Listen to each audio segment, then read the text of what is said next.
సర్పంచులు సన్మాన కార్యక్రమానికి ముఖ్య అతిథులుగా వచ్చినటువంటి మన కుర్మల ముద్దుబిడ్డ కుర్మల ఆశాజ్యోతి మరియు మన హర్యానా మాజీ గవర్నర్ మన బండారు దత్తాత్రేయ గారు మరియు బహుజన ముద్దుబిడ్డ మల్కాజ్గిరి పార్లమెంటు సభ్యుడు మన ఈటల రాజేంద్రన్న గారు, జోగులాంబ గద్వాల జడ్పీ చైర్పర్సన్ మన సరితక్క గారు, అలాగే మన తులా ఉమ్మక్క గారు జడ్పీ చైర్పర్సన్, మన జనగామ జిల్లా బీజేపీ నాయకులు బేజాడి బీరప్పన్న గారు, ఇప్పుడు పెద్దపల్లి మన ఎంపీ కౌన్సిలర్ మన వెంకటేష్ నేత గారు, అలాగే పిఠాలగూడ కౌన్సిలర్ కార్పొరేటర్ కౌడ పోచన్న గారు, ఈ సభకు మన గౌరవాధ్యక్షులు మన గొరియ నరసన్న గారు, ఇక్కడున్న కుర్మ సైనికులు అందరికీ ప్రత్యేక ధన్యవాదాలు చేస్తున్నాను.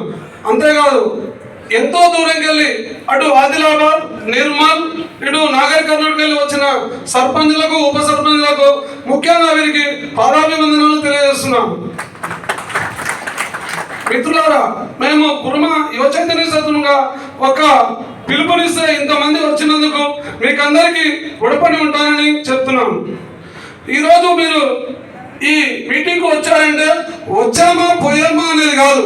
ఇంతమంది లీడర్లు, ఇంత వేదాలను అందరూ మాట్లాడుతున్నారు, కానీ వీళ్ళందరూ చెప్పే విషయాల్ని ఇక్కడున్న ప్రజాప్రతినిధులందరూ తీసుకుపోయి మన ప్రతి ఊర్లో, గ్రామాల్లో, గ్రామ స్థాయిలో ప్రతి గ్రామాన్ని తెలియజేయవలసిందిగా కోరుచున్నారు. ముఖ్యంగా ఇక్కడికి వచ్చారంటే మీరు ఈ కుర్మ యువచైతన్య సమితి పిలిస్తే వచ్చారు కనుక అసలు ఈ కుర్మ యువచైతన్య సమితి ఎలా స్థాపించబడింది, ఏం చేసింది అనేది, ఏం చేయబోతున్నది తెలుసుకోవాల్సిన విషయం ఎంతైనా ఉంది. కుర్మ యువచైతన్య సమితి స్థాపించక ముందు అంటే ఒక 6 సంవత్సరాలు, ఒక 10 సంవత్సరాలు వెనక్కి సమాజంలో కుర్మ అని చెప్పుకోలేని దౌర్భాగ్య స్థితిలో మన కుర్మ బిడ్డలు ఉండేవాళ్ళు. కానీ అప్పుడు పెద్ద మనుషులుగా చెలమవుతున్న మన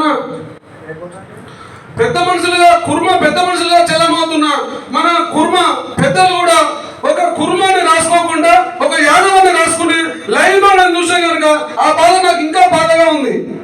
అంతేకాదు మిత్రులారా, ఈ కుర్మ యువ చైతన్య సమితి ఎలా స్థాపించబడిందంటే